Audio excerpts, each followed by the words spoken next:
Kod na grę otrzymałem od Bloober Team, ale nie ma to wpływu na końcową ocenę produkcji. Wszystkie opinie padające w tym filmie należą wyłącznie do mnie. Przyznam się wam, że gdy doszła do mnie informacja, że to polskie studio Bloober będzie robiło Silent Hill 2 Remake, nie zazdrościłem. Znaczy, byłem pełen podziwu, ale nie zazdrościłem ekipie, bo wiedziałem, z czym przyjdzie im się mierzyć. Dla wielu graczy to absolutny klasyk. Każda zmiana, jakakolwiek by nie była, będzie wiązała się ze sporym sprzeciwem i komentarzami. Odpowiedzialność, jaka spoczywała na Bloober Team, była ogromna. Jednak ja zawsze w polskiego dewelopera wierzyłem. Od czasu Layers of Fear, owszem, zdarzały się potknięcia, ale przyznam wam, że jeśli ktoś ma zrobić dobry remake legendarnego Silent Hill 2, to wiedziałem, że Bloober Team da sobie z tym radę.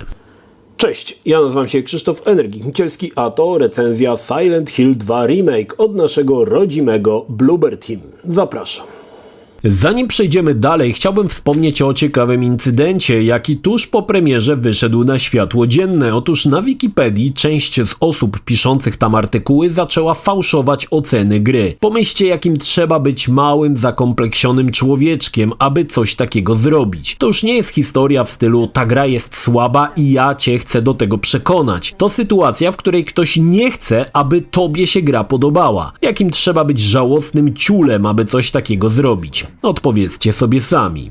Wracając do tematu, Bloober wyszedł zwycięsko ze wskrzeszenia marki i nadał jej swój własny sznyt. Nie znaczy, że wszystko wyszło dobrze, ale najczęściej to, co mnie wkurzało, jest też w oryginalnym Silencie 2, więc ciężko tutaj zganić za coś naszych deweloperów, bo skoro Konami zawaliło sprawę, a remake musi być wierny, więc i tutaj mamy te elementy, ale do tego sobie spokojnie dojdziemy. Silent Hill 2 Remake opowiada o Jamesie Sunderlandzie, który przybywa do sennego miasteczka Silent Hill. Powód przybycia jest co najmniej dziwny. Dostał list od swojej zmarłej 3 lata wcześniej żony, że ta czeka na niego w ich specjalnym miejscu. James postanawia dowiedzieć się, o co chodzi, nie spodziewając się, co go czeka w miasteczku Silent Hill. Historia Silent Hill 2 to majstersztyk. Niewiele zmieniono tego w remake'u. Nadal mamy wciąż słynne sceny i fabuła jest wierna oryginałowi. Więc jeśli graliście i pamiętacie oryginalnego Silent Hill 2, to niewiele rzeczy was tutaj zaskoczy, aby powiedzieć, że raczej nic. To ta sama historia, te same twisty, ale poza historią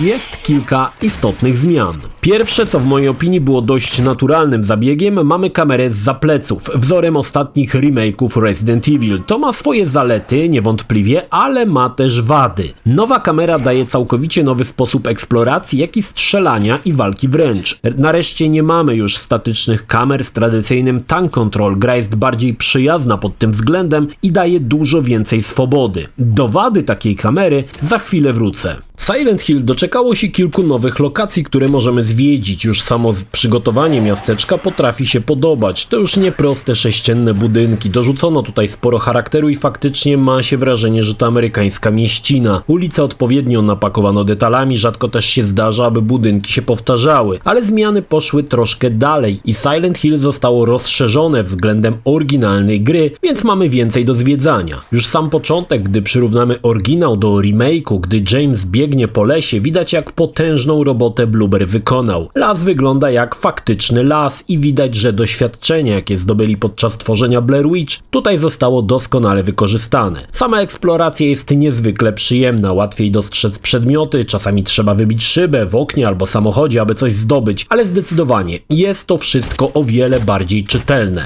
Również system walki uległ sporej zmianie. Zacznijmy od tego, że w remake'u częściej będziecie walczyć. W oryginale często udawało się ominąć przeciwników i olać temat. Tutaj zdarza się to rzadziej i widać, że miejscami jest mocniejszy nacisk na samo walenie po łbie. Z racji, że nie używamy modelu sterowania tank control, walka jest bardziej skupiona na Jamesie i przeciwniku, ale mam tutaj pewne zastrzeżenie. Po pierwsze, ciężko walczy się w 360 stopniach. Poprzednia kamera pokazywała przestrzeń dookoła nas. Teraz mamy obszar 180 stopni i nie widać, co się dzieje za nami. Po drugie, o ile walka na otwartych przestrzeniach jest jest ok, tak w ciasnych korytarzach zamienia się w jakieś chaotyczne machanie pałą dookoła, bo przeciwnik może błyskawicznie wskoczyć nam za plecy, a to powoduje, że tutaj walka jest mniej czytelna. Za dużo szamotania się z kamerą. Również to, że nie widzimy, co się dzieje za nami, sprawia, że nigdy nie wiadomo, kiedy nacisnąć unik. Teraz walka bardziej skupia się na tym, aby James nie atakował jak w Białej Gorączce, ale też unikał ciosów i warto się tego szybko nauczyć, bo inaczej przeciwnicy dość szybko wyzerują nam energię. Niemniej problem z widokiem zza barku odczujecie na pewno w ciasnych pomieszczeniach, gdzie brakuje przestrzeni w zakresie widzenia i na pewno gdy walczycie z kilkoma przeciwnikami naraz, choć to zdarza się dość rzadko, ale jeśli już, walka zamieni się w nerwowe szamotanie i nadużywanie uniku prewencyjnie, bo nie wiadomo, co się dzieje za plecami. To się też tyczy strzelania, choć tutaj doceniam to, że strzelanie jest trochę trudniejsze. Nie wystarczy tylko nacelować mniej więcej i nacisnąć spust. Trzeba uspokoić oddech, wtedy celownik bardziej się koncentruje i strzał padnie tam, gdzie chcemy. Prucie ołowiem na pałę sprawia, że jedynie co któryś pocisk sięgnie celu, więc tutaj też doceniam ten pomysł. Fajną nowością jest walenie w kolana, aby przeciwnik klęknął, a wtedy wykończymy go rurą albo dechą. Pozwala to zaoszczędzić amunicję, bo zazwyczaj wystarczą 2 strzały na kolano i maszkaron klęka do miecza. Podoba mi się to, bo przeciwnicy też są szybsi niż w oryginale. To już nie anemiczne maszkarony, jednym skokiem potrafią być zaraz przy Jamesie. Podsumowując, system walki ma swoje wady, ale i tak jest bardziej rajcujący niż w oryginale.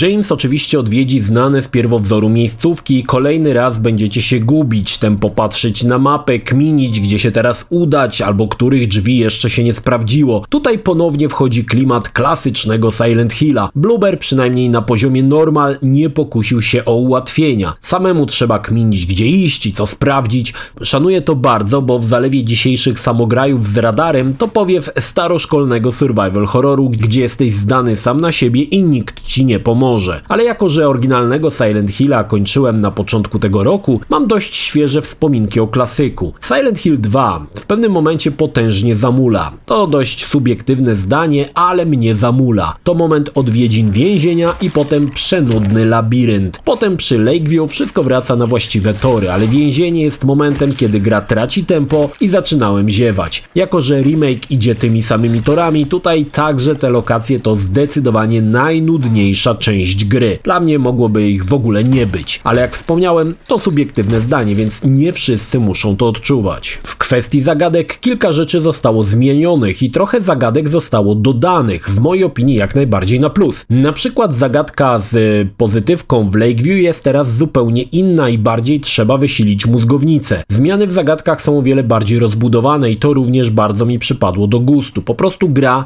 wymaga od nas więcej kombinowania i myślenia, więc jak temu nie przyklasnąć? I przyznam, że są momenty, w których można się zaciąć na kilka chwil w poszukiwaniu rozwiązania. Doceniam takie podejście. Warto dodać, że niemal wszystkie walki z bossami zostały przearanżowane i to też oceniam na spory plus. Wcześniej niektóre z nich toczyły się w niewielkiej lokacji, w której biegało się z jednego rogu do drugiego, oddawało kilka strzałów i znowu po przekątnej do kolejnego rogu. Teraz walki są bardziej pomysłowe, dynamiczne i pompują więcej adrenaliny. Tutaj dobrym przykładem jest Abstract Daddy, z którym pojedynek zupełnie nie przypomina tego, co było w oryginale, oczywiście w pozytywnym sensie. Część z walk dostało kilka kosmetycznych zmian, na przykład pojedynek w chłodni mięsa, gdzie dodano pewien nowy element pod koniec. Widać, że Bloober nie skopiował na pałę tego, co było, ale dodał sporo od siebie, ale zrobił to na tyle ostrożnie i z poszanowaniem materiału źródłowego, że ci, co grali w Silent Hill 2 lata temu, pewnie nawet nie skojarzą, że kiedyś było to zrobione inaczej. Również w tym wypadku chylę czoła. Oczywiście zmian doczekał się mocno archaiczny już interfejs. Teraz nie trzeba wchodzić do menu, aby użyć apteczki. Wystarczy jednorazowo wcisnąć trójkąt, a James użyje napoju leczącego. Jak przytrzymamy trójkąt, walnie szota ze strzykawki, która jest odpowiednikiem ampułki. Pomysł dobry, choć na początku dość często waliłem na hejnał napoje leczące, bo myliły mi się przyciski. Chwilę to zajęło, ale po przyzwyczajeniu doceniłem to, bo walka nie jest przerywana przekopywaniem się przez menu. Wszystko dzieje się w czasie rzeczywistym. Również teraz mapa nas nie ratuje. Jeśli wokoło są przeciwnicy, a my, jak wytrawny kartograf, rozwalamy się z mapą na środku, maszkarony nie będą łaskawie czekać, aż skończysz studiować mapę.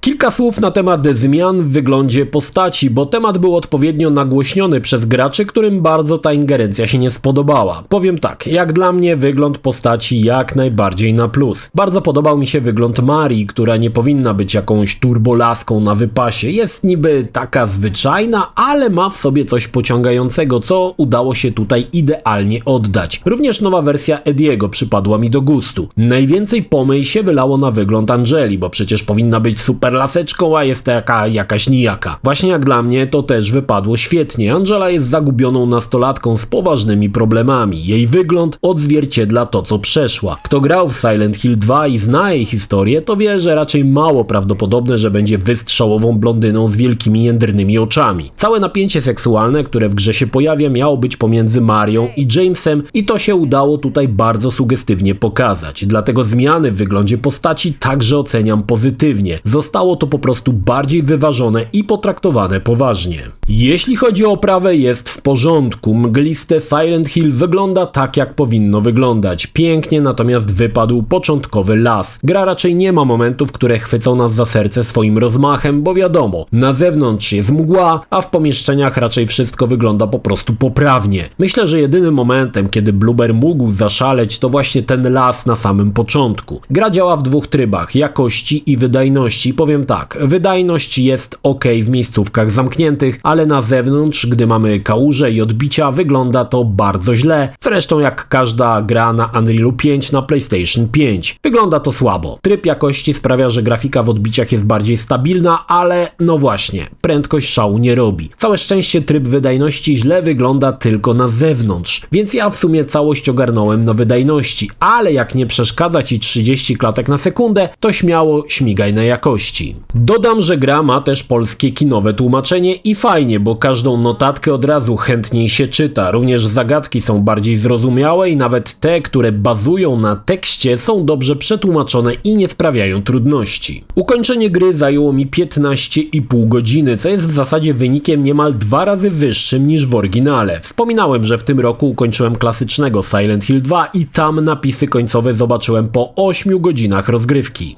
Silent Hill 2 Remake jest pewnego rodzaju rekonstrukcją gry. Bloober mądrze nie powielił tego, co sprawdzało się w starym Silent Hillu, ale co niekoniecznie by się sprawdziło w dzisiejszych czasach. Zmiany grze wyszły jak najbardziej na dobre. Widać, że tytuł rozszerzono w wielu aspektach. Samo miasto jest większe, zagadki ciekawsze i bardziej wymagające. Największym problemem, który mnie irytował, jest ta chaotyczna walka w ciasnych lokacjach, ale to też da się przeżyć. Podobała mi się oprawa. Pierwszy raz Silent Hill wygląda tak dobrze, z masą detali i smaczków. Również zmiany w kwestii wyglądu postaci oceniam na plus. Podsumowując, Silent Hill 2 Remake nie jest tytułem wybitnym jak oryginał w 2001 roku. Remake to po prostu odtwarzanie tego, co było, z licznymi zmianami, owszem, ale wciąż odtwarzanie. Jeśli grałeś w oryginał, to historia nie zaskoczy cię tak jak 23 lata temu, bo tą historię już doskonale znasz i została ona już dawno temu opowiedziana. Ale pomimo to polski deweloper dał radę i dowiózł bardzo dobrą grę, która będzie Silent Hillem naszych czasów. Mam nadzieję, że na tym nie poprzestaną i kolejne odsłony Cichego Wzgórza pojawią się szybciej niż myślimy.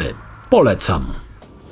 Jeśli film Ci się podobał, zachęcam do subskrypcji lub wsparcia mojego kanału na portalu patronite.pl. Film o podobnej tematyce znajdziesz tutaj, natomiast z drugiej strony znajdziesz film wygenerowany przez platformę YouTube. Zachęcam również do odwiedzenia moich social mediów, grupy Energikowcy na Facebooku oraz serwera Discord. Linki jak zwykle w opisie.